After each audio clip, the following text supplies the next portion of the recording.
You are listening to Missed Apex Podcast. We live F1.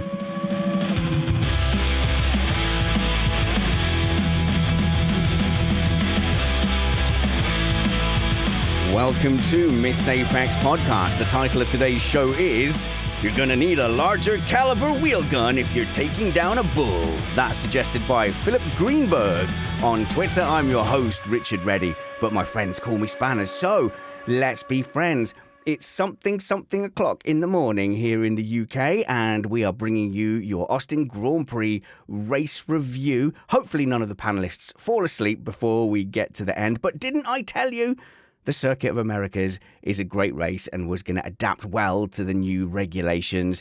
It took the Circuit of the Americas, the best complexes from around the world, and have built them into a modern classic, one of the best Grand Prix circuits for the modern F1 car. And I think today delivered everything from racing action, corners where you could attack and defend in different lines, and a little bit of excitement and drama as well. So coming up, we're going to discuss the false hope dangling cruelly in front of Lewis Hamilton fans. We'll discuss whose fault all the incidences were and all the action from the Austin Grand Prix. But let me just tell you that we are an independent podcast produced in the podcasting shed with the kind permission of our better halves. We aim to bring you a race review before your Monday morning commute, even when it's super late. We might be wrong, but we're first.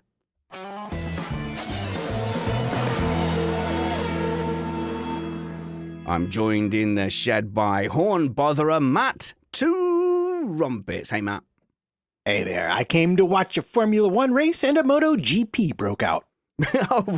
in terms of action and chaos. Two wheels. Yeah, man. Oh, yeah. Fernando Alonso. We'll definitely get to that. We're also joined by race car driver and recent podcast rival, Bradley Philpot. Hey, Brad. Angry at myself for allowing the optimism to creep in. It's the hope. It's the hope that gets you, isn't it? Now, it must have been very hard for people who are a fan of one driver or another, but thankfully I'm incredibly neutral. We're also joined by MC and presenter Ellen Ellard. Regretting that this is in vision as well as a podcast, so I can't be here in my pajamas at this time of the morning. Don't pretend that you're not young and interesting and would not normally be in a nightclub or discotheque. I did have the offer, actually. Two of my friends have gone out in Manchester tonight, and I came back here. I said I have to leave at 7 to get back, legged it back, got in time, and here I am drinking, I won't name the brand of energy drink that I'm currently downing. It's not my favourite, but we'll get it down. That's tragic. Ellen Ellard could be in a nightclub, but instead is hanging out with some middle-aged men in a shed. And we thank you, the listener, for doing the same.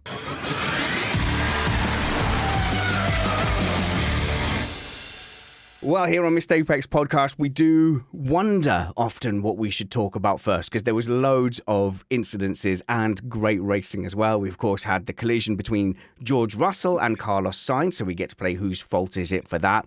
We had Max Verstappen getting past the front runners, a great battle with Leclerc and also going wheel to wheel with Lewis Hamilton. I know Brad has some opinions on Lewis Hamilton's defence there as well. And that absolutely sublime move past Sergio Perez from Leclerc. But I think, as is tradition, we start these reviews by asking where the race was won and lost.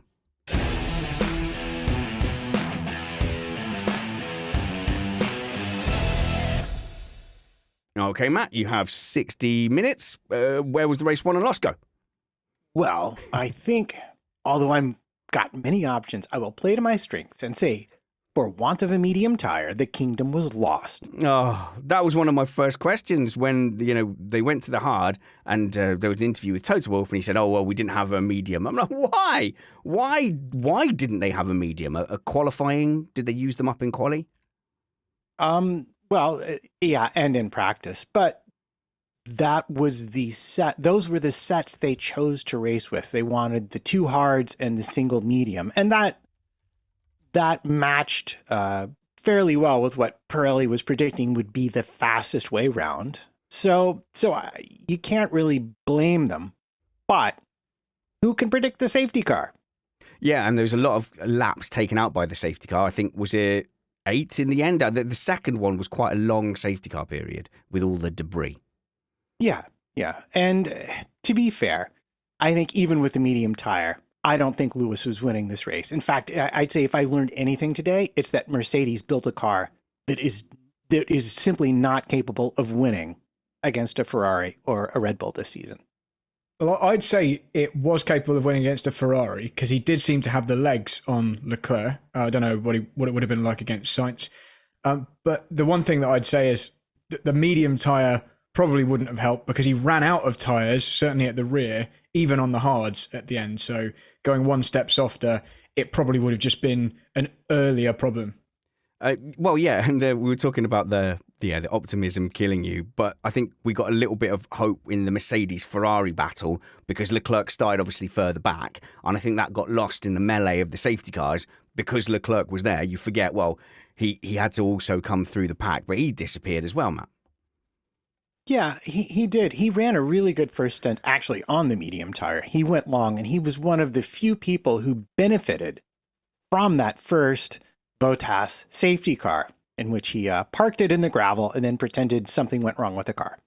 Yeah, you've got to do that. That is your initial drills. Even Latifi, when he took a completely wrong turn over there in the Suzuka circuit in the final sector, went, oh, there's something really weird with the car. I mean, you'd have to point to a sat-nav, but that doesn't exist. But it was, look, we genuinely had three teams in the mix. Obviously, we know how powerful the Verstappen Red Bull complex is, but for a long time there, and I think for the first time in a while, we were all glued to the timing screens going, who can get that gap? Who's good in that sector? Like it's been a long time since I noticed who was good in every sector. And it's like, whoa, Lewis Hamilton is great in sector one. And then you see they've just such a rocket ship, Ellen, in a straight line that you go, as soon as Verstappen gets within that DRS zone, it's a foregone conclusion. Absolutely. And I loved the brief bit because it was at times, quite brief, that battle that we had. It was so good to see, though. And it's probably been the most engaged I've been this season with sort of a segment of a race. And like you said, everyone was in the group chat going, oh, is he going to make it? Oh, no, this is where the sectors are quicker. This is where he's looking better.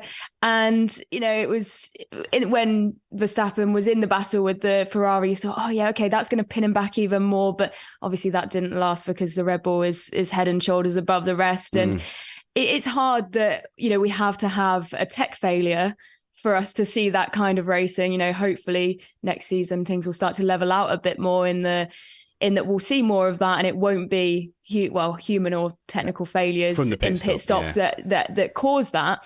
But it was great to see, and the hope was there, and I remember putting in the group chat, I was like, this is going to be painful, isn't it, boys? Like, this is gonna when this comes through, this is gonna hurt as a Hamilton fan. But we've seen the glimmers there, and to hear Hammer Time be shouted over the radio, it's not often this season we've heard that. It was in a different time. It was a different part of the race, but it was nice, and it would be. It'd be nice to see Lewis sort of get that hunger and go all the way again. But I think we saw a glimmer of that today. If you're a Lewis Hamilton fan, but I noticed a strange phenomenon in our Patreon Slack group, patreon.com/missedapex, where the Dutch fans and the Max Verstappen fans were the most optimistic about Lewis Hamilton holding on. I looked at that gap coming down and I thought, no, I think Verstappen's got this. And if they get close on track, Verstappen can get there on the DRS and the overspeed. I think in the end, when Verstappen overtook Lewis Hamilton, he came back from nearly a second back and was level by the end of that corner. So I wasn't optimistic. But I think even the Red Bull fans and the Dutch fans in our Slack chat were kind of hoping for more of a challenge.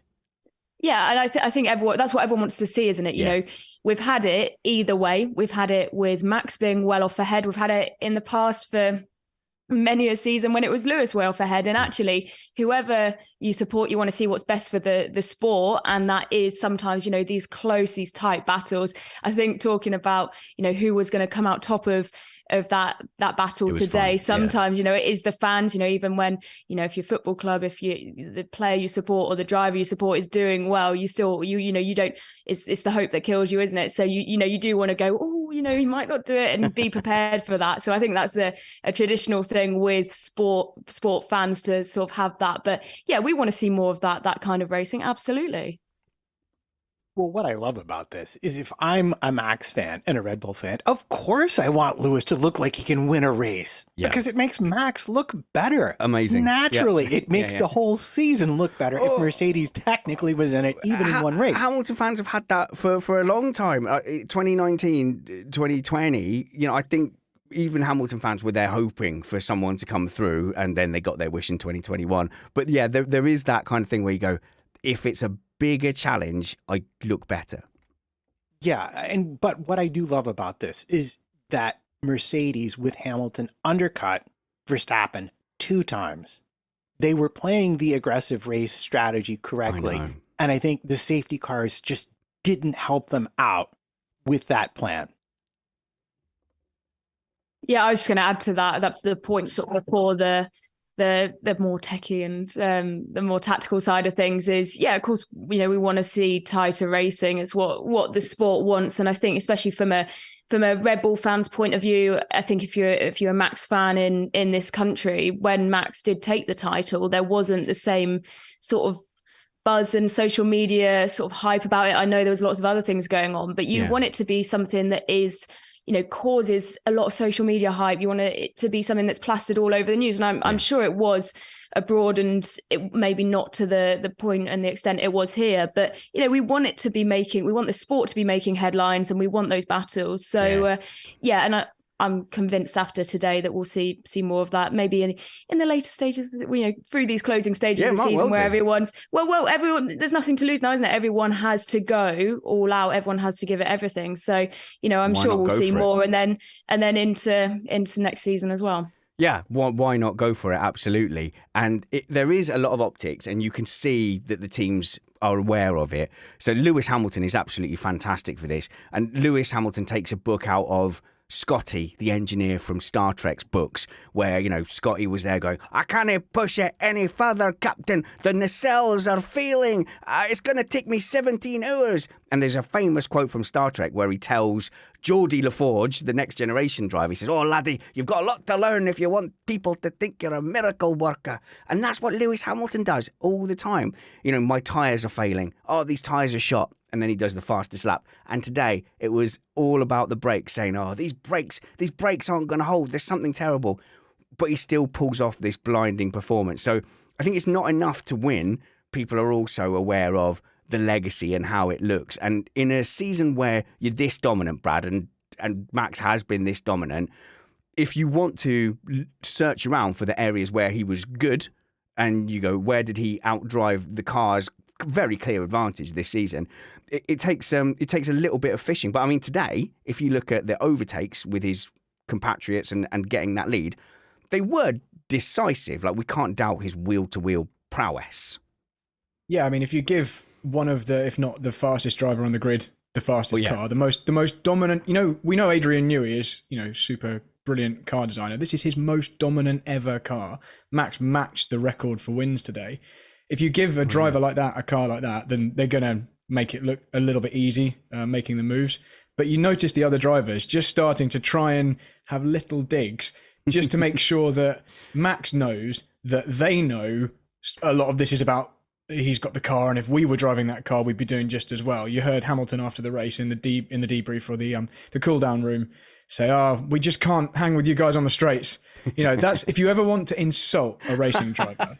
You tell them, and if you want to damn them with faint praise, you say, "Oh, your car's really good on the straights, man," because that means you've got it easy. It's easy to be fast on the straights. Brad, I've interviewed a lot of people at karting events, and always the guys who don't win, they always mention that's the first thing they go to. Oh, he did a really good race, great defending, but he was just losing me on the straights, and that is always the thing they point to. It's never, oh yeah, they had me on traction out of turn one. And the crucial move that happened at the end of a straight came from a long way back as well. It was pretty clear, as you mentioned, lots of us were watching the sectors, and I certainly was watching it on the F1 app. And you could see Hamilton was really strong in sector 1, pretty strong in sector 3, all the time losing in sector 2, except in that kind of hard tyre phase in the middle of the race before Mercedes went for that aggressive undercut. And Hamilton was surprised by how far back Max came from, which I think led to his less than brilliant in my eyes defense of that move. Oh, in fact, why don't we just go to some of those overtaking manoeuvres that won Max Verstappen the race today, and we can start with that Lewis Hamilton one. Verstappen did come from an awful long way back. Hamilton's defense, I never like how much he leaves on the inside or tends to leave on the inside. So you can tell me if you think, that's right or wrong. If that was Verstappen would be pinned to the left-hand side there, approaching turn 11 on the back straight. But also it looked like Hamilton was moving under braking, something that obviously Verstappen gets criticised for a lot. So the moving under braking just seems to have infiltrated the sport, and everyone's doing it. These reactive moves, and we'll get onto the Stroll Alonso one later, but reacting to what the driver behind does always used to be very frowned upon and in fact not even allowed in some series, and would be heavily penalised because obviously the car behind is already committed to what they're doing. And if you suddenly change after they've committed, you can cause an accident. But that just seems to be how it is nowadays. So Hamilton doing that element, I wasn't too surprised or annoyed about.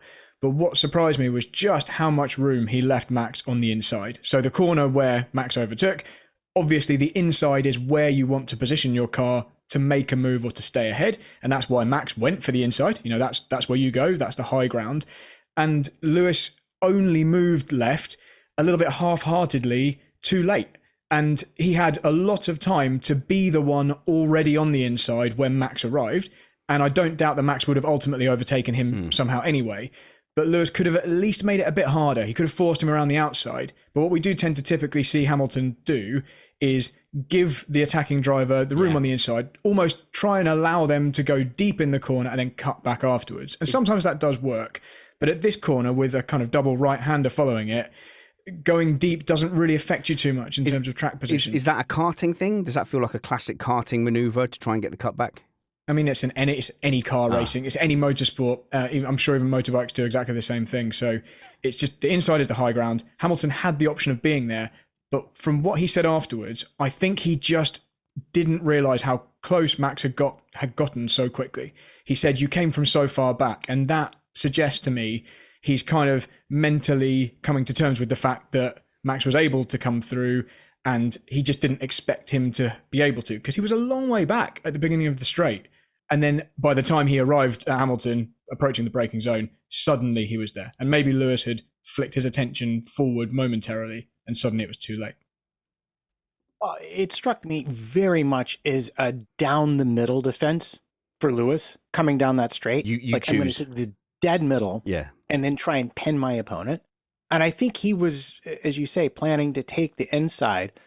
But unlike other incidents down that very same straight, I think he thought he was more cautious, perhaps, about moving to the inside when he caught sight of where Verstappen was.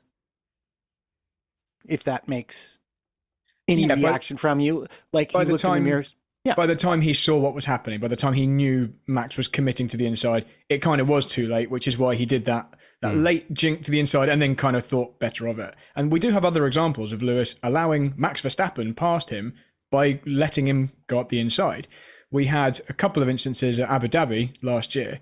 The first lap where Max went down the inside, and that ultimately worked out for Hamilton because technically Hamilton was forced off the road and he got to keep the position. So that one was okay. But then on the final lap, obviously, he left the door wide open. And again, I still think Max would have overtaken him later on. But what's frustrating is he didn't take it to the limit, when I think a lot of drivers, and I definitely include Max in this, would have exhausted all options before that car came through. Even if the attacker does ultimately come through, they're only coming through after you've used up all of your cards. And I don't think Hamilton quite did today. That's the only criticism I'd have of him. I thought the rest of the drive was brilliant. Just that one moment, I think, could have been slightly better. How much of that is down to Lewis not being in these positions so often this season and being out in front defending from Max and having him charging down behind? I think a lot of it is because you've got such a different car characteristic between that Red Bull and the Mercedes in terms of the drag of the Mercedes and the speed of the Red Bull.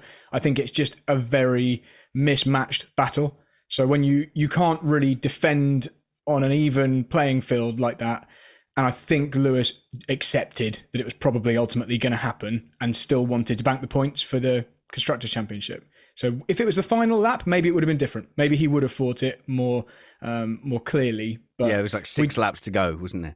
And he obviously feels a lot more of what's going on with his car than I do, sitting on the sofa watching. And as we saw, his rears had gone off by the end. So he probably just wanted to bank that second place and not fight too hard. But it's just, you want to see a little bit more fight when you're behind a particular driver.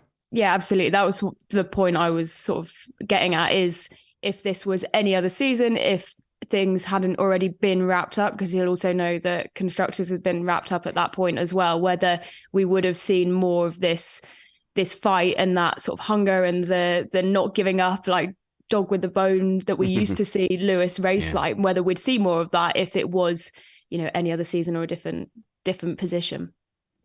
Yeah, well, I get where you're going, but I like you're talking about the different car characteristics too, because what this also makes me think of is an earlier defense of Leclerc against Verstappen into turn 1, where Leclerc did do a successful cutback and was actually able to get back ahead of Max. I think very much Lewis was setting up to do that, but as you said, just the nature of the track kind of defeated that move because of how it went afterwards. I really, really loved that move, Brad, from Leclerc. And I think, I don't know, maybe I'm reading too much into it, but I feel like it was beautifully subtle. I think Leclerc set up as if he was going to squeeze Verstappen to the inside, and then at the last minute adopted the undercut line, which is the wider line coming back in. And I think that is a case of just he duped Verstappen into taking the tighter line, thinking that it was going to be tight on the narrow, and then he would be able to force him out wide. Whereas in fact Leclerc was setting up the switchback the whole time. Am I reading too much into that? No, it's just like a matador with a bull running towards them. Nice. Where the bull aims at the red sheet, Literally, and then you move it out of the way at the last moment. It's that kind of thing. And just whilst I'm talking about that, bullfighting's a really bad thing. Don't support it. Sure, fair enough. But yeah, it's like that. And Leclerc's very good at judging that. We saw that a few times. I think he did that a couple of times at Bahrain at the beginning of the year. And that probably was the kind of thing Hamilton intended once he knew it was inevitable that was coming. But the problem is, at that part of the track where he was, it works out very differently to turn 1. It's quite a typical strategy at turn 1 because it's a very strange corner. The way the elevation change levels off, and the corner's obviously very, very tight. And then you've got that downhill section afterwards. You can really get a better run down the hill by doing a cutback, a little bit like Sainz was trying to do on Verstappen at the very first corner of the race. But where Hamilton and Verstappen were battling, it's got this kind of slower right-hander immediately afterwards. So being deep in the left-hander actually just gives you the high ground for the following corner. You're already in the right defensive position for that next one. And if anyone's wondering why Brad was making a political statement about bullfighting this afternoon, he and I sat down, we watched the Book of Life. It had a lot of lessons. We sang, we cried, we had tacos. It was a whole thing. But there was also some amazing racing from Leclerc. I think Leclerc really did kind of cover himself in glory in this race. The overtake, Matt, on Perez was it was delicious. And I haven't done it yet, but I want to go back. I want to watch that in slow motion with the driver inputs side by side. I felt like they both played their part in that being just an amazing maneuver. Yeah, and that was critical to his race, to get in front of Perez at that point, because he had benefited from the safety car, but come out behind Perez. So if he had any notion of fighting for a podium or being at the front of the race, he had to get round. And Perez was putting up a quite, as we've come to expect, resolute defense. And he completely caught him out going into turn 11. Perez left the door open a little bit, and Leclerc said, "Watch me dance on my brakes." It was so far back. That's the thing about Matt. It was so far back, and you just go right. He had to modulate the brakes all throughout that corner. Obviously, I think it's probably best to get Brad's take on that. But it really did look like it's a high risk of locking.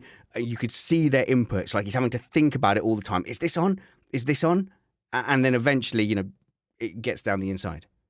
And also a high risk of it not counting if you go all four wheels off on the exit. And we had this theme throughout the weekend of track limits being policed quite strictly, and sometimes not quite as strictly as some of the fan base would like. And we can talk about those incidents later, maybe. But if you make that move that Leclerc did and you go slightly off, as he did, was it 1 lap or 2 laps previously, you have to then give the position back. So judging it just right and keeping it just one tyre within the white lines, it's quite tricky because you've really compromised your line by doing the dive bomb.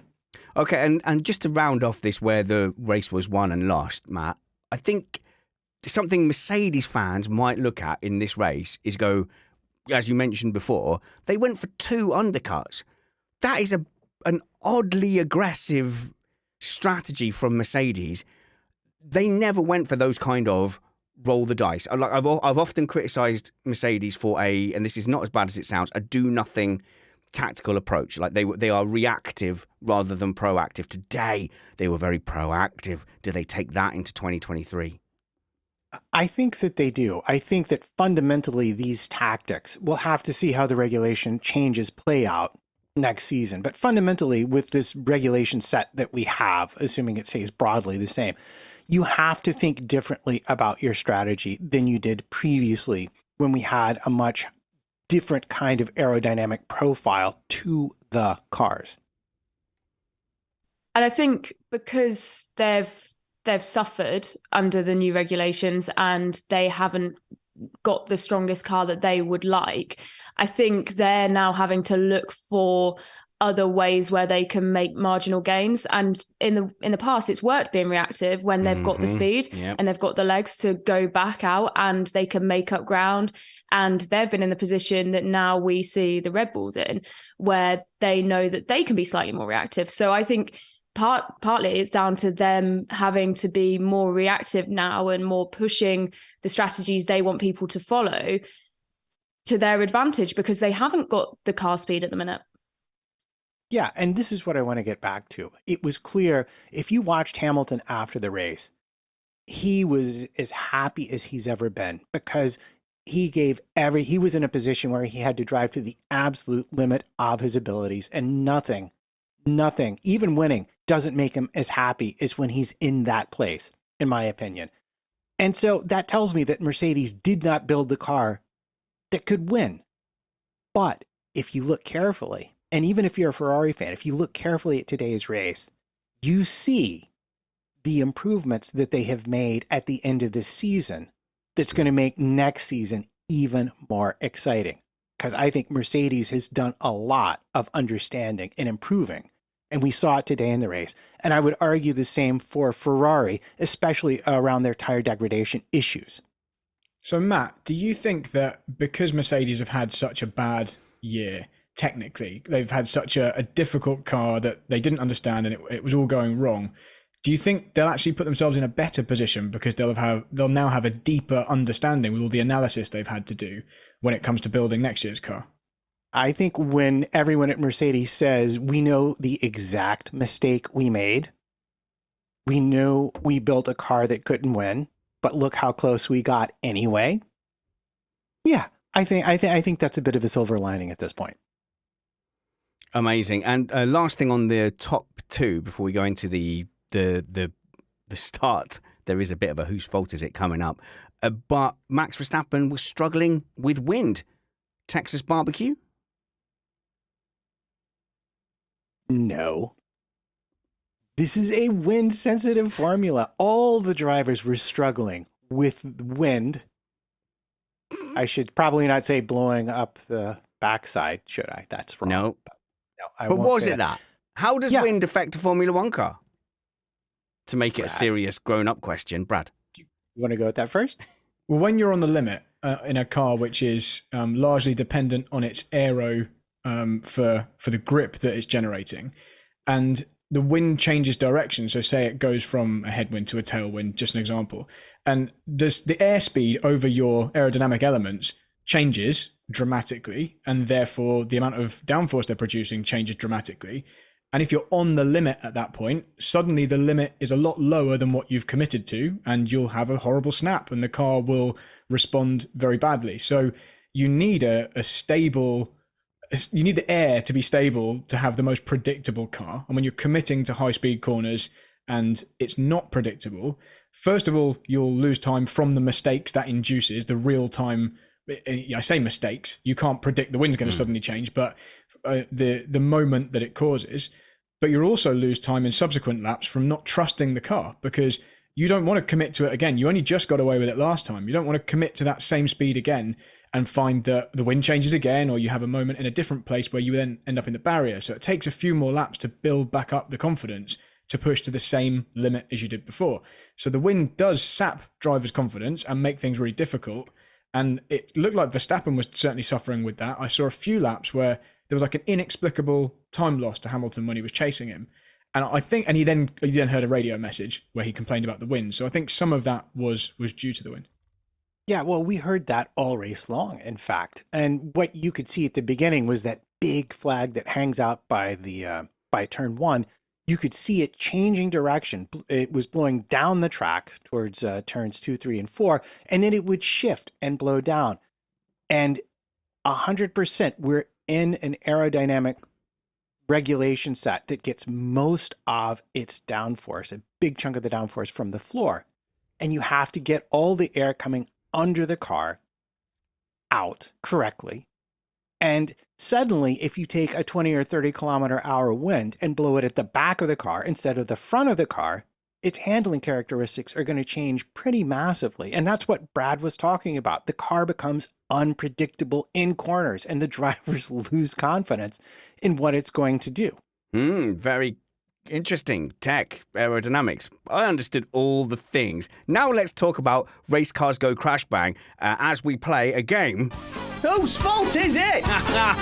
The fun bit is when everyone's safe in the end, but there's lots of car bits flying everywhere. And here on Missed Apex Podcast, we have a 100% blame policy. So for anyone new catching the show, let us reiterate that we do not acknowledge racing incidents here on Missed Apex Podcast. There is always someone mostly to blame for any contact or near contact. This is based on my toxic marriage. If there was a fire in our house, we would have to establish blame before we saved the cats or our children in order of which child we preferred. There would be fires blazing around us, molten bricks falling from the roof, and my wife would stop me and go, "It was your fault, you left the thing on," and I would have to plead my case whilst the house burnt around us. Mercedes have a zero blame culture where they say when things go wrong, we don't blame anyone.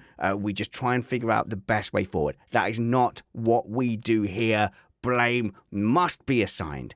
The first incident under scrutiny is George Russell and Carlos Sainz crashing in turn one. So we're going to ask, whose fault is it? Let's start by going over to MC Ellen Ellard. Have you sorted out a better Twitter handle yet? Or are you still Ellen Ellard with a number of underscores around it? No, because I don't intend to, because if I do, then we'd have no fun to poke at each other. My so goodness, right. Then what would our relationship become? What would our friendship become? I'd just go and find another podcast. It's all built on your underscores. That's the foundation of what you and I... It is. It genuinely is.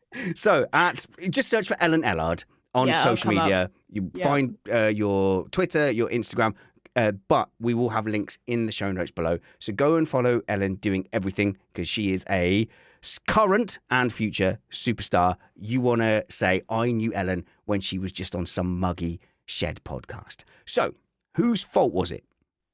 George Russell. Why? Because he wasn't, but I don't really feel, and he did slightly admit it after, that he wasn't really paying attention to the battle at hand and didn't expect or predict Sainz to come across. By the looks of it and the sounds of it, he was more concerned at the Mercedes battle that he was in, the lockup, and then it just didn't. I don't really feel like he was fully focused. Sainz came across well within his right to take the racing line, and Russell just wasn't in the best position and didn't really predict that it would happen, which he should have been paying more attention to what was going on around him, and not less so Lewis, who expertly swerved it. So just want to drop that in there. So I'm glad you pointed that out, that he was focused on his teammate, because there was essentially two battles happening, which was Carlos Sainz versus Max Verstappen. And then you would like to think that that unified front of Mercedes would hold for longer than it did. But as they were going up the hill, Hamilton squeezed George Russell. So you go, why are you squeezing your teammate? If it really was a united two-pronged attack, you'd think Hamilton would just be fully on the right-hand side and concentrating on his line. But he didn't. He sort of gently hustled Russell to take an inside line.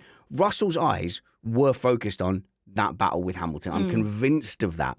So I don't think he even factored in what was going on ahead with Sainz and Verstappen. No, he admitted he didn't. He said, "Oh, did he?" In his post race, he said that he took full accountability for it, as of course he would do, considering he took the penalty. And in his post race, he was quite gracious about it, and he said that they'd gone and had a chat. And from my point of view, he just wasn't focused on. It's a difficult one. Did he admit that he was focusing on Hamilton? No, he didn't. From what I saw on Sky, he didn't admit to what he just said. There was a lot going on, and he hadn't expected Sainz to come across, which I think. Well, there we go. Of course you would. Is that a good excuse, Brad? There was just a lot going on out there, to be honest. So you guys have covered the first part, and I agree with what you've said. I think that the start that the drivers on the left-hand side of the grid got on the dirty side was surprisingly good, and obviously both Verstappen and Russell were drawing alongside or ahead of the drivers on their right-hand side, who started a little bit further ahead. And you're right that Russell did have his peripheral vision, at the very least, slightly looking towards Hamilton, and you saw Russell then had a minor lockup as he approached the apex. And everything still would have been fine had it not been for what happened just ahead of them, which was a slight chain reaction. Max Verstappen checked up on the exit. So you can see from the overhead shots, Verstappen is coming to the edge of the track, and there's a brief moment where he kind of hesitates on the throttle, whether it's because he knows he's going to run a little bit wide, he wants to avoid the exit curb and becoming unsettled, or if he's just trying to inconvenience Sainz, which he's also entitled to do. And valid, that you're allowed to, you're not obliged to floor it at a specific point. Yeah, you're allowed to hesitate on the throttle. What you wouldn't be allowed to do is nail the brakes at that point, and he definitely didn't do that. Sainz then realised he needed, if he wanted to gain any kind of high ground on Verstappen, he needed to cut back to the left-hand side, because his positioning allowed a better, straighter exit, and he would have got better traction down the hill. And so as he turned to the left to try and avoid the rear of Verstappen to take advantage of his better exit, Russell then appeared on the scene. And Russell needed more room for the move and the line and the speed that he'd committed to. So had everything played out as Russell expected it to, he wouldn't have made contact with Sainz. I think Russell was going where he meant to go. Yes. What he didn't take into account was what happened between the two cars just ahead of him, with the Verstappen slowing down very slightly or just not accelerating as early as he expected. Sainz then moving to avoid that or take advantage of it. And Russell then appeared and spun Sainz around. So I think there are some extenuating circumstances for Russell, but it was definitely still his fault. He was actually very lucky not to suffer a lot of damage from it. Yeah, just because he hit dead on with the impact structure of the nose and put Sainz out of the race. But I'm just going to bring up once again, Leclerc and Perez in that same corner later in the race.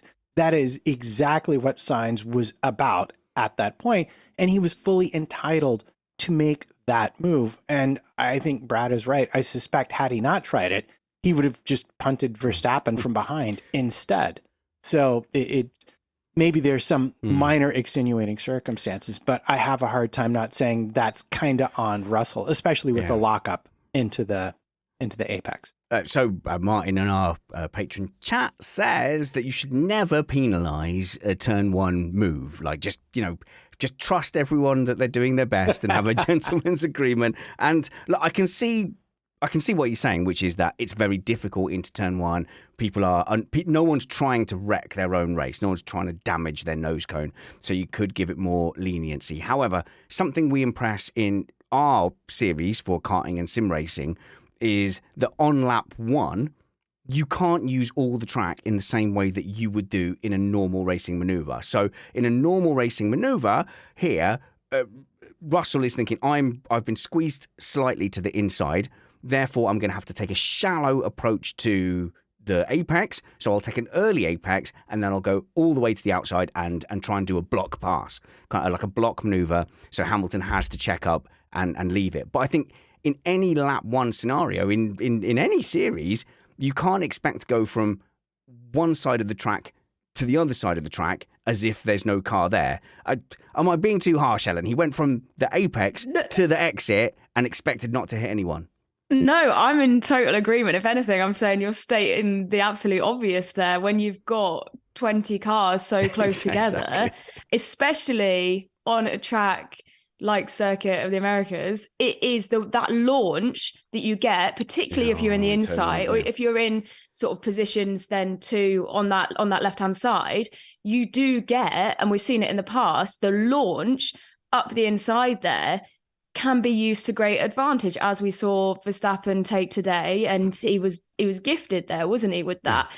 So I think you're absolutely stating the obvious. It's any situation, of course, your first lap, and how many times do we see it? First corner, first lap. Do we see incidents? Because, yeah, it wouldn't happen further later on in the race because the cars are more sparse. You've got 20 cars rammed into the space of one corner, all trying to get the best start they can.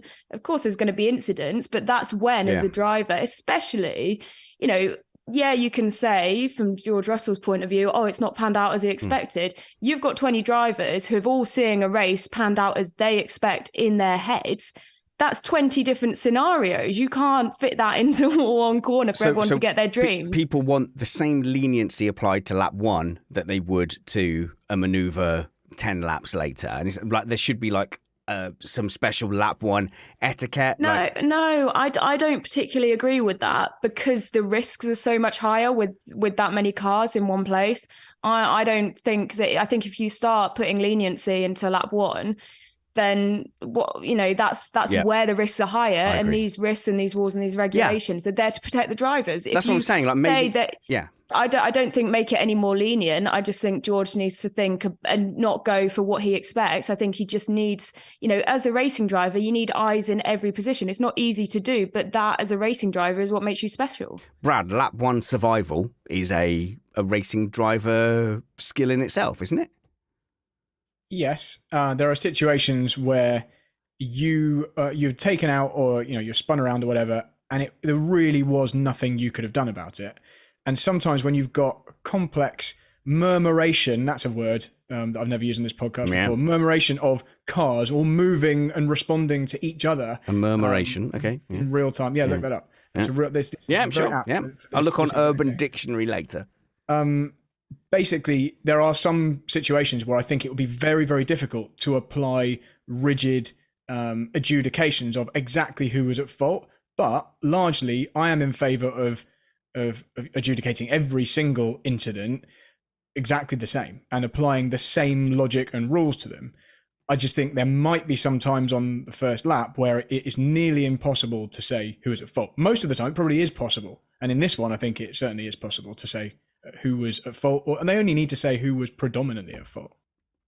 Yeah, it is predominantly at fault. And I think what makes this one easier than maybe some of the other lap one incidents you might be thinking of, Brad, is the fact that Russell wasn't in a fight with Sainz for position in the slightest. He was in a fight with Hamilton for position. So that makes it easier to say, well, that's his fault. He wrecked the battle ahead of him in his own fight, therefore wasn't taking proper care under the circumstances.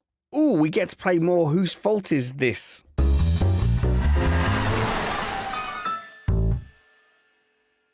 Okay, we're getting to the Stroll Alonso thing. I'm looking around my panel. I'm trying to gauge opinion and see who has opinions on things. Where shall we go first? Okay, let's go to Brad. Brad, I'm going to you first. It was on a straight, man. And whenever I see these kind of carbon fiber incidents everywhere, cars jumping in the air, and it's on a straight, it always makes me wince. Can we at least agree, before arguing about anything, that this is an entirely avoidable situation? Yes, so we definitely agree on that. I want to take some credit for my excellent predictive skills on this one. Okay. So we saw the crash, but we didn't see what caused the crash. So watching the TV pictures, we obviously saw there was a major incident. And we saw that it was between Alonso and Stroll. And I messaged our group chat. You might not have noticed because you were probably paying attention to the race, but I messaged our group chat and I said, I bet that, I'm paraphrasing myself, but I bet that was Stroll responding too late to Alonso making a move on him.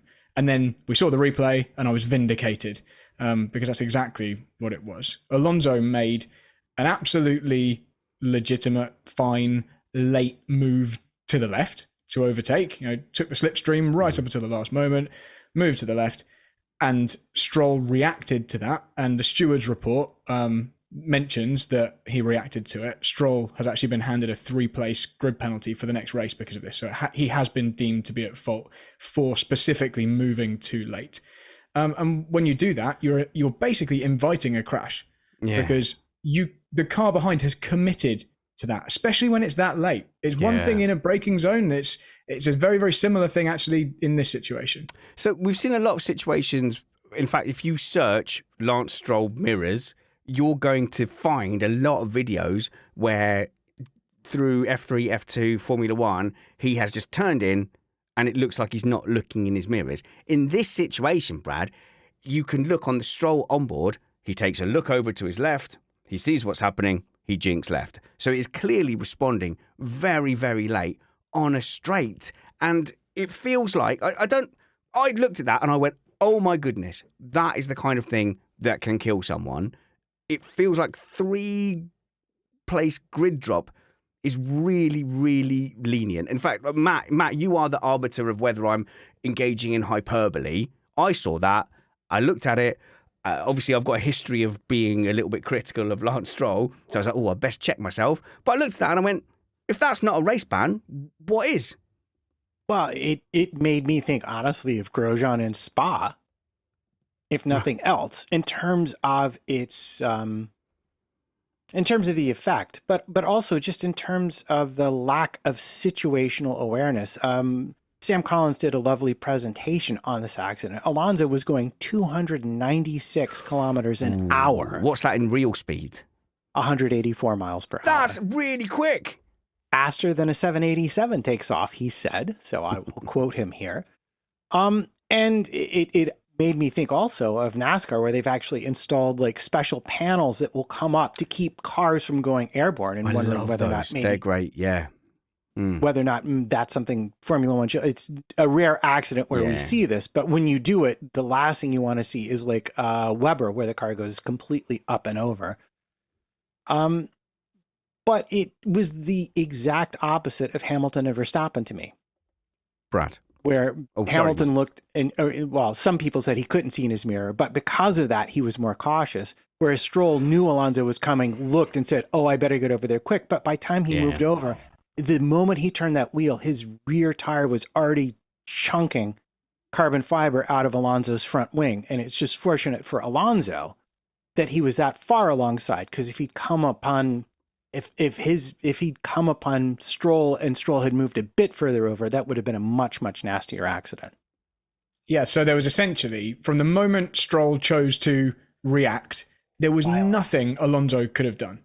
It was an instantaneous contact. So Stroll, or anyone in this position, needs to understand when it's too late. When you've lost he might not have necessarily even lost the position. You didn't get to see the move play out. He probably would have lost it. But you have to admit defeat at some point. And when the alternative to admitting defeat is a very high chance that you're sending the other car into the air and into the barriers, that's definitely too late. So this was actually an example, strangely, of Stroll being too good at looking in the mirrors. Stroll reacted the moment, somehow he was super fast to see Alonso move, and then Stroll got the wheel turned. I would really like to explore how on earth Alonso's car not only made it back to the pits, but finished the race and then climbed up through the field. But in terms of incident and fault, this is only going in one direction, and Stroll is rightly the one that's been penalised and had penalty points. I just don't think he's been penalised enough.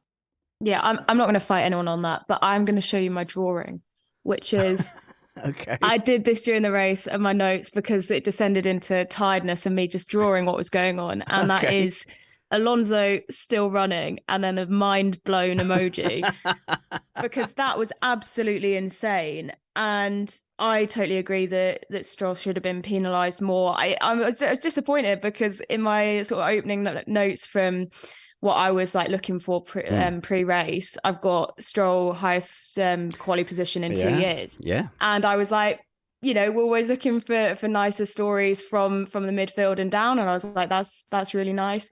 And it's just a shame that he's wrecked sort it. He's wrecked it. He's thrown away that great result in quali. And maybe the memories that he'll have of that with some really stupid driving. How can you not see what's going to happen?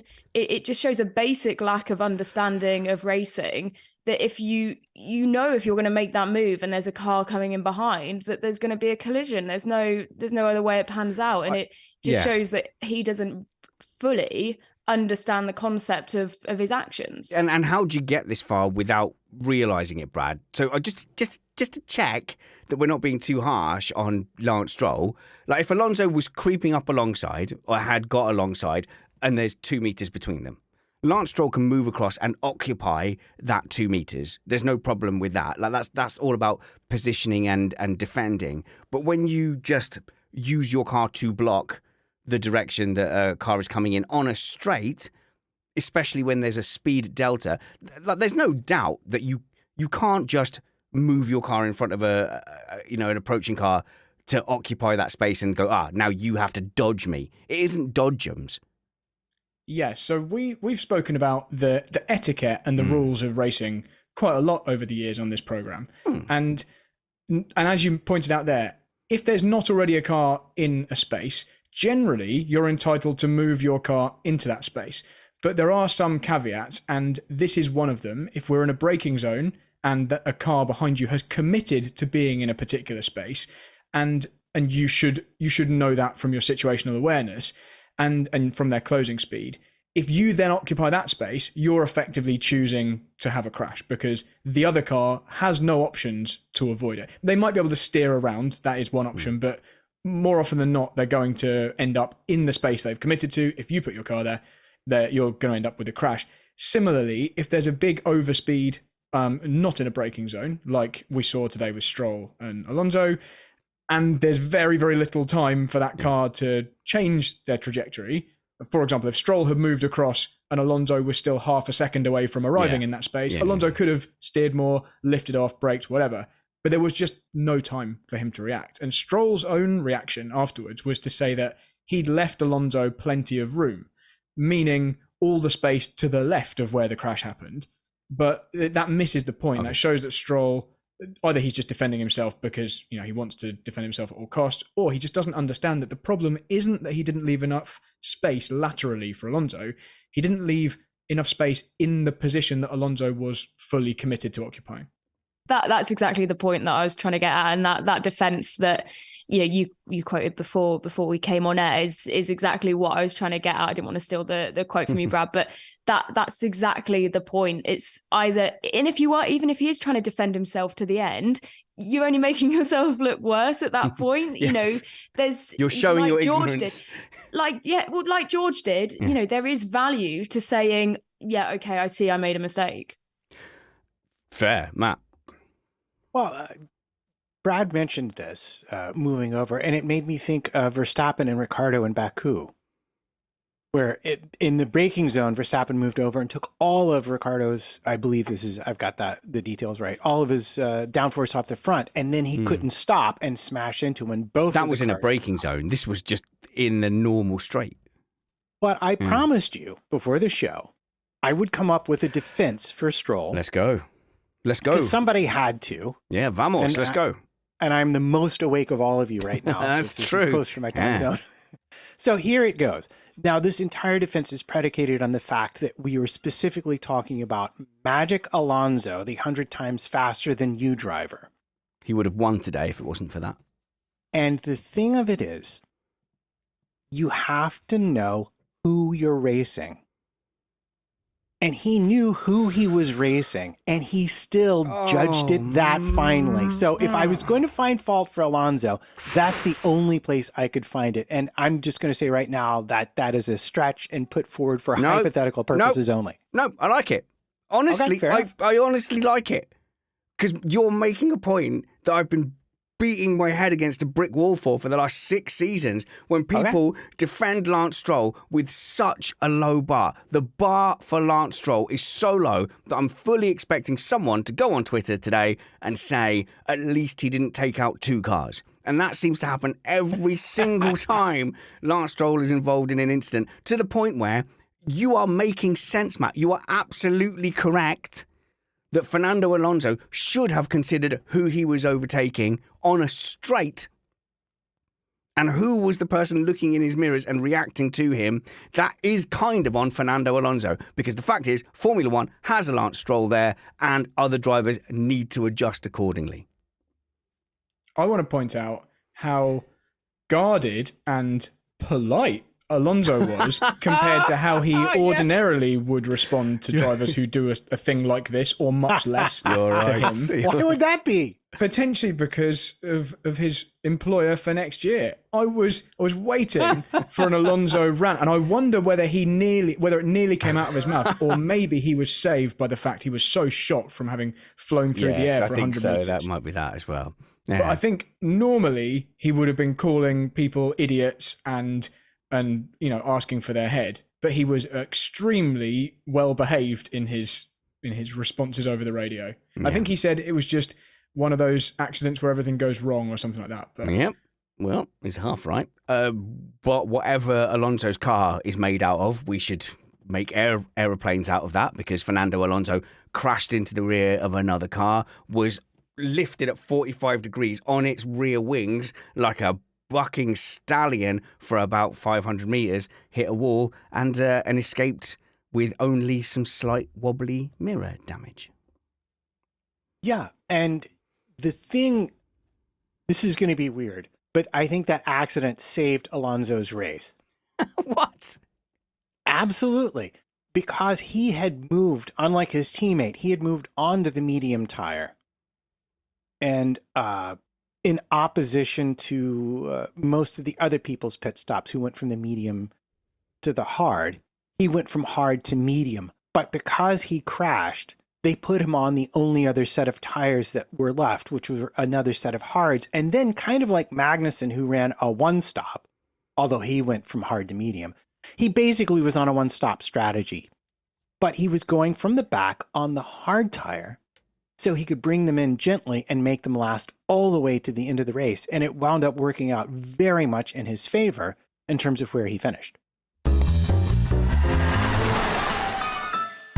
I'm going to look around my panel here and say, who is a Vettel fan? Are there any Vettel fans here on the panel? Really? Brad? You're a Sebastian Vettel fan? Where's that come from? I've always admired him for his... I wasn't a fan when he was in his dominant period. But I've admired him for his extracurricular Formula One activities. But I don't mean picking up litter. I mean racing champions. I mean he's been really good in non F1 events. I thought he was. I'm very surprised at his kind of fall from grace in terms of pace as he's aged. I thought he would be a driver a bit more like Hamilton, where the age doesn't dull them that much, and they're still cutting. There's a reason for that, and it's called kids. But do continue. Yeah, that may well be correct, but yeah, I would consider myself a Aston Martin era Vettel fan. Yeah. So carry on. Why did you ask that? So it's genuinely driving, and not just like his bee and insect hotels that he set up and all, he's saving the planet. No, it's not just that. There are elements of that I admire as well. There's some things that we could talk about as well. But I thought he did surprisingly well today, considering his starting position. So this is the thing. If you're a Sebastian Vettel fan, which is why I'm asking, today gives you hope. Like, you look at Sebastian Vettel and you go, why is he retiring? And the rest of the season, it doesn't quite feel like that, Ellen. But today, you see him piling around the outside of Magnussen and Albon and just looking aggressive. And you go, maybe he has another 40 years. Well, no, I disagree. And I think we should. I'm also, I grew up through sort of the Vettel eras. And so I've always looked up to him as, you know, one of the best drivers that I've known through. He was the champ when I was growing up. Yeah. And, you know, again, I agree with Brad. The work he does off the track is also admirable. But, and yeah, he did great today. He did. I was really impressed. But I do think we need to lock him down now for the rest of the season, because I don't think I can deal from an OCD point of view with him having any more than 3,500 laps led. Oh, it needs to be exact. It needs to be on, right, it needs to be on the point. So, he led a lap today. I forgot that. He actually did lead one lap. Yeah, exactly. So that's clocked it over to 3,500. So if we can just make sure that he doesn't lead any more laps, because if it's 3,501, I am going to lose my mind. But yeah, I loved what we saw today. And I think you want to go out on a high. You know, you look at the disappointing situation that Danny Rick's in at the minute, and, you know, you hate to see Ricciardo look so upset at the end of races and so down and disappointed. If Vettel can go out, it's not going to be, you know, the highs of the past, but if he can go out on a high, or just having good races and enjoying the racing, because I guarantee you he enjoyed every second of that lap. So if he can go out enjoying that, then it's almost like he should have just like gone down the inside of Magnussen with that great move around the outside, on the edge of locking, down the inside to the penultimate left-hander, got through, crossed the finish line, pulled over, popped some champagne, just stuck his middle fingers up to everyone and gone, yeah, I'm Sebastian Vettel, I'm a 4-time world champion, and then gone home. And that would have been a great ending. That, like, absolutely. I think if you can go out of the sport, bow out with some positive notes, and it not be, you know, just constant sort of midfield and, you know, the odd venturing up, then great. So that's what I like to see. So let's be clear. After Stroll exited himself from the race, Vettel was on for a pretty good finish. And it wasn't until he came in for that pit stop that took forever that he had real issues. And he came back out, like, I think he was in second place. And by the time he got back out, he was all the way down to 13th. And he passed from lap 48 to lap 56, Tsunoda, Joe, Albon. And then on the very last lap, he passed Magnussen in turns 16 through 18. There weren't a lot of turns left to make this happen. And the thing that I really love about it is that Magnussen went from the hard tire to the medium tire and essentially ran a one-stop. So he was on like ancient medium tires, and Vettel's weren't that much younger. And it was such a great fight. But I love this about Vettel.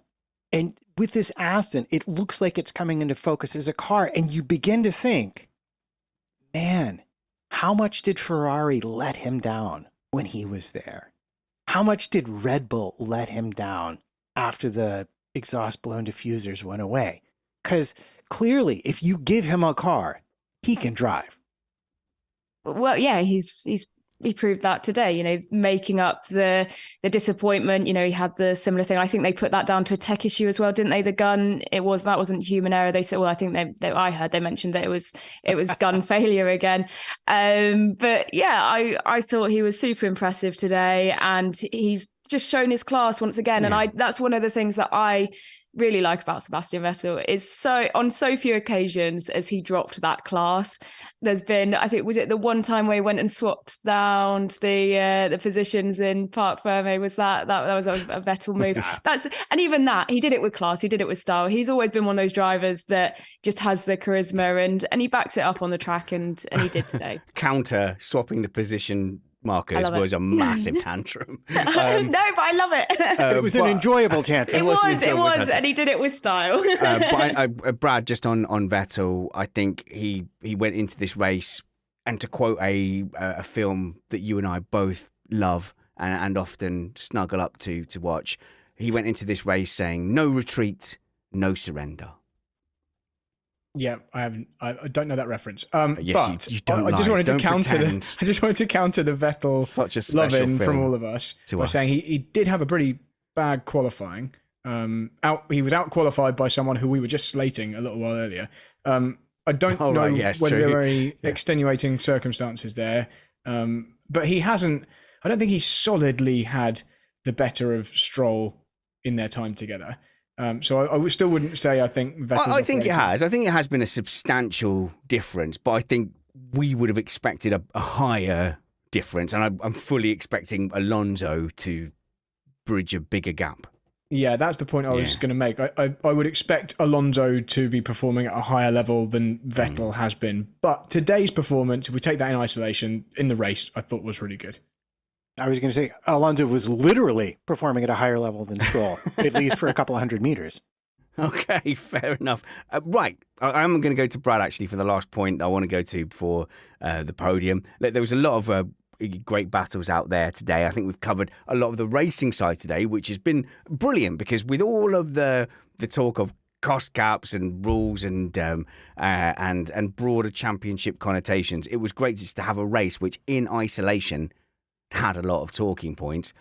But Brad, you serve a very useful function to me, which is that I get to be super neutral and not care about massive inconsistencies in stewarding because you're here.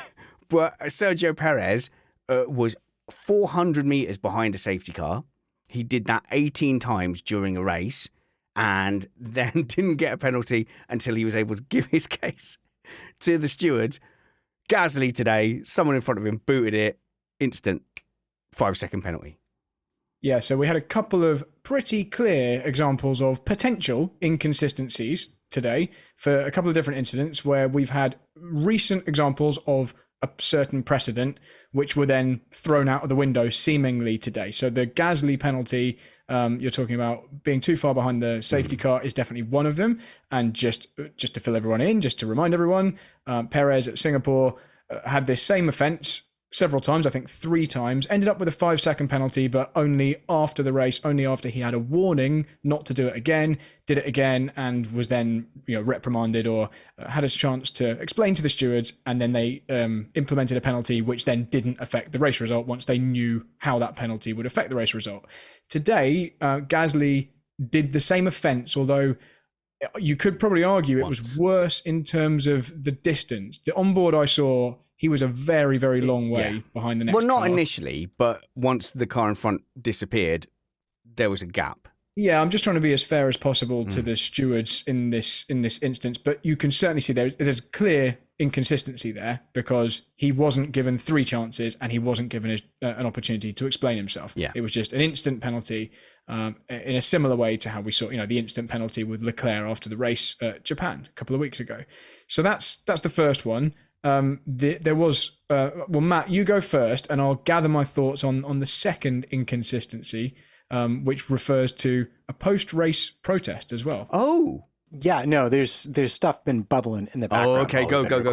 Do it. I just real quick want to point out that if we are looking at a regulatory change where we are going to penalize more quickly and more thoroughly, that kind of thing, I think that's the explanation you would get from the FIA. Well, we've decided to be more strict with this from now on. And Gasly is just the first victim of it. But you can't really judge that until the next time we see one of the top teams fall foul of it.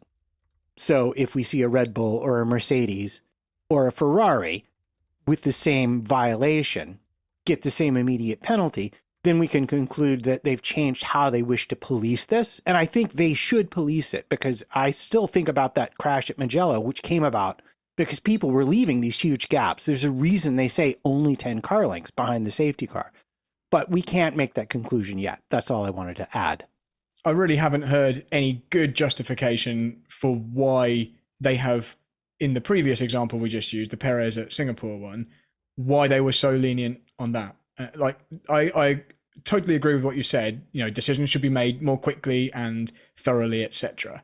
But then why why have we waited until after we've been excessively lenient to one particular driver?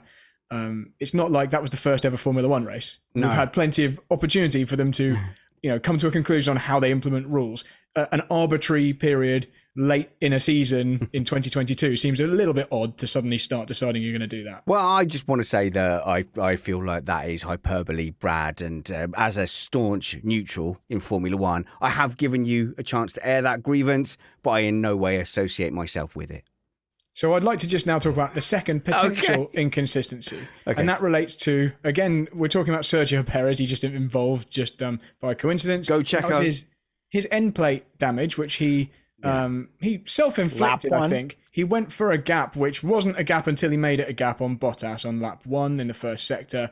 Damaged his end plate, and he had effectively the exact same damage that Magnussen has had a couple of times this year. Yeah. And I read just before the show that Haas, and I don't know whether all of these were Magnussen, certainly 2 of them were, Haas have been meatball flagged, and I hear Alex Trundle coined that term. Meatball flagged 3 times in the season. 2 of those were definitely for Magnussen. And Haas have, after the race, gone and protested the result for both them and also Alonso, which I think is a bit more tenuous for his mirror falling off, which was clearly accident damage. So the reason this is potentially inconsistent is because Perez wasn't meatball flagged, and Haas feel aggrieved because they were instantaneously told to come in and change the nose each time it's happened to them. Now, in defense of the stewards, I'd say from my point of view on the sofa, there was around 1 lap before the piece of end plate actually fell off of Perez's car. So maybe they would have done exactly the same and they just didn't have time. Yes. And that is interesting. I know a lot of Danish fans do really feel aggrieved because it was Montreal was the first one. There was another one as well, Matt. But yeah, that meatball flag is not being administered consistently. Look, if they'd built a car as flimsy as Red Bull's wing, that end plate would have fallen off Magnussen's car, and we wouldn't be in this situation right now. It's their own fault. Why doesn't everyone just build everything out of whatever Alonso's car was clearly built from? Thank you very much to my panel, Ellen Ellard, Brad Philpot, and Matt Trumpets for staying up super duper late here on a Sunday night. I think we're technically in Monday morning as well for our Austin Grand Prix race review, but we are going to move on to our podium. It was a good race. I enjoyed my afternoon or my evening watching F1 Grand Prix cars going around a fantastic track. I woke up on Sunday morning thinking, why aren't the race cars already going round? Why am I having to wait so long? And then by the time the race cars started at 8 o'clock at night for me, I was already quite sleepy. Why, oh why, will no one in Formula One consider the plight of the poor UK Formula One F1? Do you know what I mean, Matt? Do you know what I mean? Us poor UK fans having to suffer being slightly inconvenienced sometimes. Twice in an entire season of 24 races. Oh, tragedy. We are used to, UK fans, we're used to the flyaways early season and the Australian Grand Prix being early morning. And I've always enjoyed that. It feels like quite an adventure. You get up early before the milkman, before everyone, you get up. And when I had little babies, you get up and you feed them. You get credit for getting up with the baby and feeding them their milk in the morning. And actually, you're just watching the Grand Prix. But it's a little space of your own. So UK fans are used to that early Grand Prix. We're not so used to the evening Grand Prix. Whereas you guys in America, basically all your races are in the morning. Yeah, pretty much they're either in the morning or in like the really stupid hours of the morning. Yeah. So basically, having one in the afternoon is weird. I get it. F1's catering to American F1 fans now. That's fine. We're a stoic bunch, us UK folk. We'll deal with it. But it is time for some awards, and the first one is a super positive one. Thing of the weekend. It's the thing of the weekend. It could be a driver. It could be an ethereal concept of love or even hope. Ellen, who gets your thing of the weekend? I was too busy trying to write a message of abuse in the not abuse, but I was writing a slightly attacking messages in the Zoom chat. I can Trumpets. see that. Yeah. So Yeah, you're I was basically accusing Matt Trumpets of drinking during very early races, which I don't think is that scandalous, to be honest. I think the courts of law would rule in your favour. I just got a little bit shook and was I put two and two together and and you found four. Do you know what? I have a bad thing. Do you know what? My good thing will be the round number of Vettel getting to 3,500 laps. I like that. Leading. But I have also been told in the Slack group that he will finish, and I haven't had time to check this. And Just it wasn't trust a number I had in my them. head. It's fine. 299 race starts. Oh no! So That's not going to bug you at all, then, will it? No, it's not going to be a problem. But then someone leaped to my defense and said that he might come back and just, Oh, exactly. He might have a hop in for one. Jensen Button Monaco type thing, mightn't he? Where he just gets to substitute. Never know. Yeah. So I'm hopeful. But yeah, I'll go for Vettel in the 3,500 laps left. If Hülkenberg ends up getting the Haas seat, who is the go-to reserve driver for everyone, Matt? So it could be Vettel. Vettel could end up Hülkenberging 2023. Yeah, I would be delighted to see Vettel get a couple of races next season. No, only one. Only one. Only one. Ellen can only not handle... a couple. Yeah. Come on. Yeah, because otherwise it would be 301. I'm not messing with you, Ellen. Okay, no, not at all. Well, I'll tell you what, Matt. What's your thing of the weekend? Well, you know what my thing of the weekend is going to be. I don't. Really? Okay, fine. Ocon's qualifying. Kevin Magnussen running a one-stop in a race where people were doing 3 stops and more. Yeah, he ran the hard tire to lap 18, then jumped on the mediums and ran them 38 laps and was still so fast that he just about managed to beat Vettel out for 7th place in a Haas that has no straight line speed whatsoever. I'm sorry. That was a thing. So in my mind's eye, Vettel did that maneuver and came out ahead. Did Magnussen finish ahead? He just about did. Oh, yeah. I mean, literally, he made a mistake into turn 16 and opened the door for Vettel to get round him. But it was that close. Wow, my brain, impressive. My brain changed that to Vettel taking that place. No, Vettel did take 7th place. Magnussen finished 8th. But it didn't happen till the last lap. Oh, I see what you're saying. So he held it for a bit. Okay, so Kevin Magnussen gets your thing of the weekend. Brad Philpot. Brad, you are doing things at the moment. Yes. Rebel tours. You and Van Gene recorded, like, you say it's not a podcast. It seemed very podcasty. It had a title. Well, it's not available on any podcatcher. Okay. Or any podcast I see. A technicality. Well, it had a title. What's the title, Brad? The title is Full Chat, which, for those of you who don't know, is just another way of saying flat out. But it's also very clever because we're chatting. Yeah, and that's all it is. I see. Yeah. So it's you and Van Gene. So you've stolen one of my panelists. We've 2. Yes. If you include you. So Van Gene does football, 5-a-side, I think, on a Wednesday night. And he finishes really late. And we decided that would be quite a good time to have a gin and tonic and chat together about whatever's happening in Formula One that week. So imagine if Missed Apex was way worse, badly produced, had terrible audio, the audio had the worst 2 panelists, and weren't really talking about. You didn't even have Kyle or Ellen. It was rubbish. Yeah, but Full Chat. We'll put a link in the show notes below. Go and follow Brad because Brad behaves himself on Missed Apex podcast. He does not behave himself on Twitter. So go and follow at Bradley Philpot and catch his YouTube stuff as well. What was your thing of the weekend, Brad? So I've mentioned it already, but Alonso not only managing to continue back to the pits, but continue in the race and finish in the points in a car that was flying in the air and slammed into the barrier. That was the main thing. I was convinced that car would be out. Yeah, the Ferrari of Carlos Sainz was out of the race because of a little tap from Mercedes.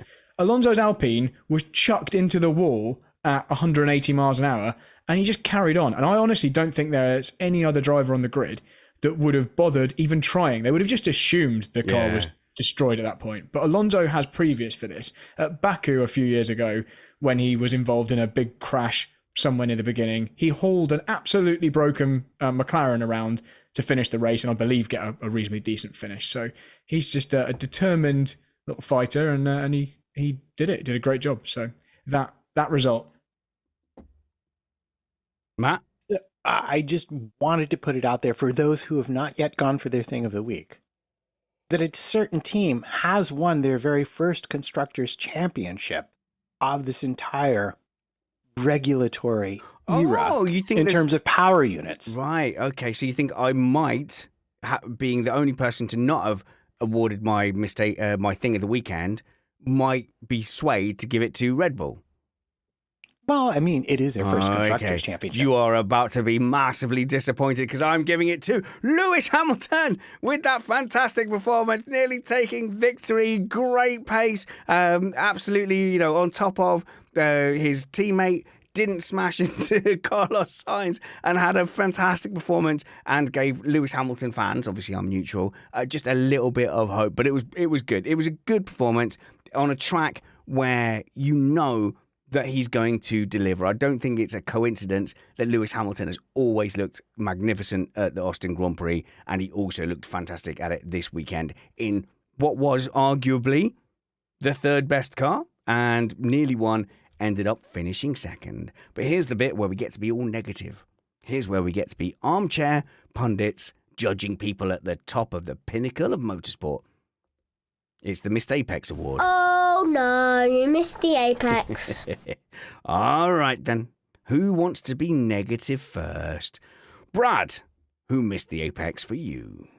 Okay. I am saying this as a licensed FIA official because Really? I've got a little card. Okay. Because I'm an A grade race license holder. That's effectively apparently an official because you can grant people their race licenses. If I sit next to someone in a race car, I can approve them. You can grant Magic Motorsport wishes? At an approved race school, etc., etc. Anyway, that's the caveat. So that's the preface, because I'm going to give it to the FIA for, again, not coming to a cost cap conclusion and leaving another race weekend without having just given a penalty to the people they say have broken their rules. It shouldn't be as hard as they're making it, and I'm not a massive fan of the continued negotiations we seem to be subjected to. Matt? Well, now I'm going to give it to Brad because I'd almost forgotten about that. I was so excited about the actual racing. Yeah, exactly. Why have you dragged us back into the dirt, Brad? No, I understand the frustration, and we see it too. I think it's reasonable to say that despite their best efforts, it seems like there's still a professionalism gap when it comes to the consistency, transparency of all of these sorts of decisions. Fair enough. It would be, and we are all hoping that it will improve under the new management. Well, there is news breaking. I won't get into this, but we believe that there is going to be a change in the race control, and that the suspension of the rotating race control person is going to be permanent. But I think we can get into that into a new show. But Matt, who missed the apex for you? Well, whoever designed the Red Bull wheel guns. Oh, because I think Aston copied them. Okay. So I'm going to go with, weirdly, the pit stops there. I don't know what's going on with them, but it was an unusual display of rare incompetence from both of those pit crews. And I don't even want to say incompetence because I don't think it was down crew. to equipment. It looks equipment, yeah. Yeah, it looks so. So whoever had the clever idea to save that thousandth of a second, yeah. Well, guess what? You just paid for it. Ellen, your Missed Apex Award. I feel like I think I know what it's going to be, and I am going to empathise with it 100%. Ellen Ellard, who missed the apex for you? Before I do it, can I say that all this mention of Alonso and the fact he got his car all the way round as just, and everyone in the Slack group is saying Magic Alonso, Magic Alonso.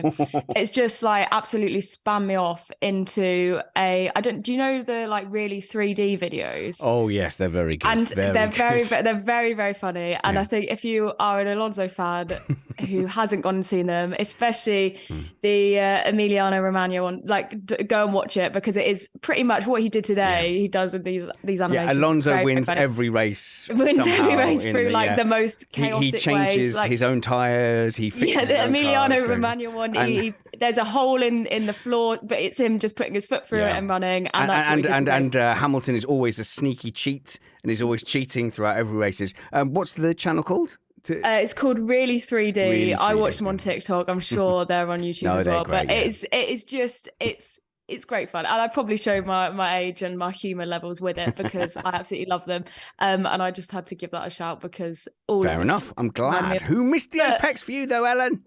Christian Horner pieing his wife off when she went up to give him a kiss to congratulate, and he gave her the cheek and then told her to go. Oh, well, I don't know if he told her to go away, but positioned her away and moved off. And Brad has put pieing in our little Zoom chat, because earlier when I did put that in our main group chat, he was like, "What is going on?" Basically, it's giving the cold shoulder. It's sort of, we'd call him. Yeah, pie her off. He pied her off. So like gave her the cold shoulder. And from my point of view, growing up as a young woman in England, Christian, get back in your lane, please, because no one gives a cold shoulder to a Spice Girl. Like, remember your position, remember who you are. Jerry Halliwell was an international superstar before anyone knew who Christian Horner was. Absolutely. If she's giving you a hug and telling you congratulations, then you absorb that hug and you take it. But he definitely did. He looked like he was like, "Oh no, I'm on camera and my wife's hugging me and I have to," and then he just like palmed her aside. If that was my wife on telly, I would get absolutely murdered, Matt. It's like your kids at that age when you take them to school. Yeah. They're like, no. But it's Jerry Halliwell. I know. You'd want to be proud of that one. Absolutely. Exactly. He should be parading around. Put her on the bus parades. Leave one of the drivers behind. She's who's going out in the parades. No, like, I'm joking, but genuinely that did make me laugh, especially at the end of quite a chaotic Grand Prix. That did make me smile. And at the end of a quite chaotic Grand Prix race review here in the UK, we are at 1:30 in the morning, so we are going to relieve our UK panel of duty. But do go and follow Ellen Ellard on Instagram and Twitter. The show notes will provide a link. Also go and follow Brad at all the stuff he's up to. Go and follow him on Twitter, but be warned, a lot of it is a little more spicy than his polite missed apex visage. Go and follow Matt Trumpets on Twitter and also on Facebook, where you literally do post pictures of you and your trumpet. So if that's what you want to see, go and do that. If you would like to check out some romantic literature, Matt's wife, Amanda, at aweaver writes on Twitter, also writes a lot of that kind of book, and you can buy that either for yourself or as a present. And Matt, would you do me the favour of putting that link right at the top of our show notes this week? I would be delighted to. You can also follow me at SpannersReady on Twitter. Be a patron by going to patreon.com/missed apex. There's a race at Mexico next week. We are going to again thrust into the night on a Monday morning to bring you a race review before your Monday morning commute. Until then, work hard, be kind, and have fun. This was Missed Apex Podcast.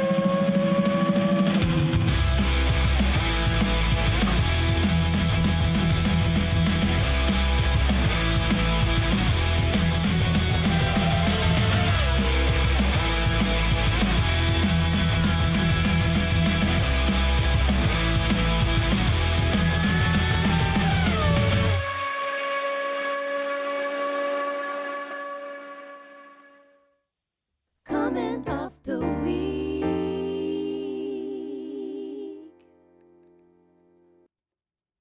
And we are off with our friend Patty, who starts us out with all the incidents were Ferrari.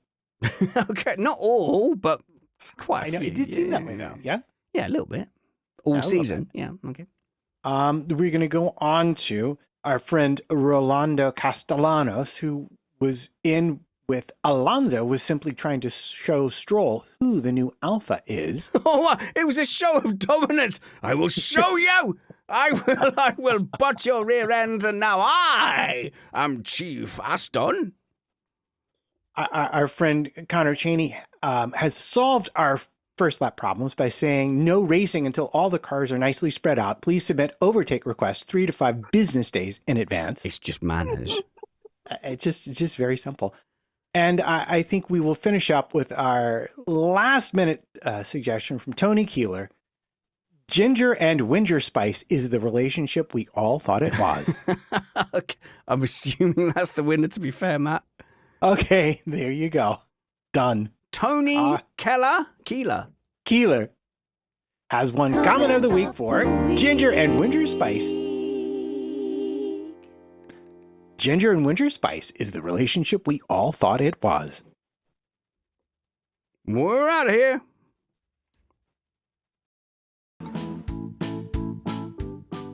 Goodbye, guys. Thanks for joining us on the live stream. Hope you enjoyed the show. We'll be back here soon, broadcasting from our shed.